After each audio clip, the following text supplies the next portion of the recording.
সালামু আলাইকুম। সময়ের স্বাস্থ্য কথায় স্বাগতম।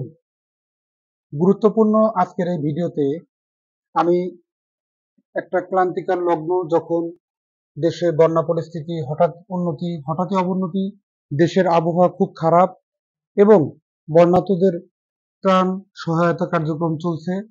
বাংলাদেশের বিভিন্ন আসুন্না ফাউন্ডেশন এবং অন্যান্য বিভিন্ন সংস্থাগুলো দেশের সার্বিক সহযোগিতায় কাজ করছে। এছাড়াও আইন শৃঙ্খলা রক্ষাকারী বাহিনী ও বাংলাদেশ সেনাবাহিনী, এছাড়াও পুলিশ সদস্য, বিভিন্ন ছাত্র সংগঠন এবং দেশের বিভিন্ন সংস্থাগুলো কাজ করছে।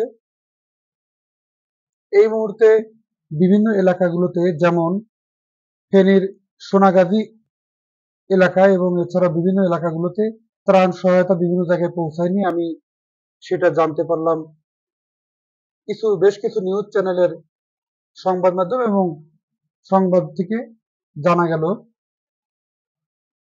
আপনার যে সমস্ত ভলান্টিয়ার ভাইরা এবং যে সমস্ত ছাত্র সংগঠনের ভাইরা কাজ করছেন, দয়া করে ওই সমস্ত এলাকাগুলো, যেমন সোনাগাজী আর কুমিল্লার বেশ কিছু এলাকা পানিবন্দী আছে, সে সমস্ত এলাকাগুলোতে খাবার দাবার ও রসদ পরিবহন করে সে সমস্ত জায়গায় সঠিকভাবে পৌঁছে দিন, দয়া করে।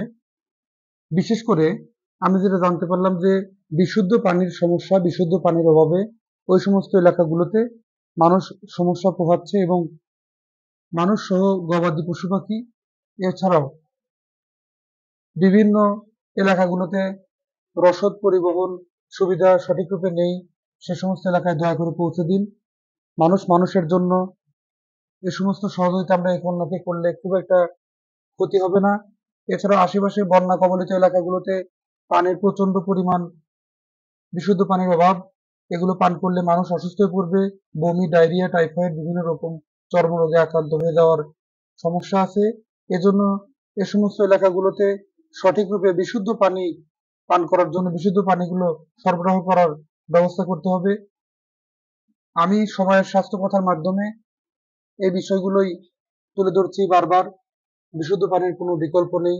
গবাদি পশু পাখি এবং মানুষের স্বাস্থ্য সেবার বিষয়গুলো খুব বেশি গুরুত্বপূর্ণ। খাবার দাবার এর পাশাপাশি এ সমস্ত এলাকাগুলোতে বিশেষ করে স্বাস্থ্য সেবা নিশ্চিতকরণ, বিভিন্ন গর্ভবতী মাদের স্বাস্থ্য সেবা, বিশেষ করে শিশু বাচ্চাদেরকে খেয়াল রাখা, শিশু বাচ্চাদের পানিতে যাতে না পড়ে সেদিকে খেয়াল রাখতে হবে। সময়ের স্বাস্থ্য কথার মাধ্যমে আমি দেশের মানুষের কাছে এটি আহ্বান করছি যে সমস্ত মানুষ সহায়তা করতে গেছেন, আর সেই সমস্ত মানুষেরা যাবেন না যে সমস্ত মানুষেরা সহায়তা করতে গেছেন সীমিত পরিসরে টাকা পয়সা নিয়ে কিংবা রসদ নিয়ে, অথবা সীমিত তেল নিয়ে, ডিজেল চালিত ইঞ্জিন নিয়ে গেছেন, অথচ নিজেদের ফিরে আসার মতো তেল নেই।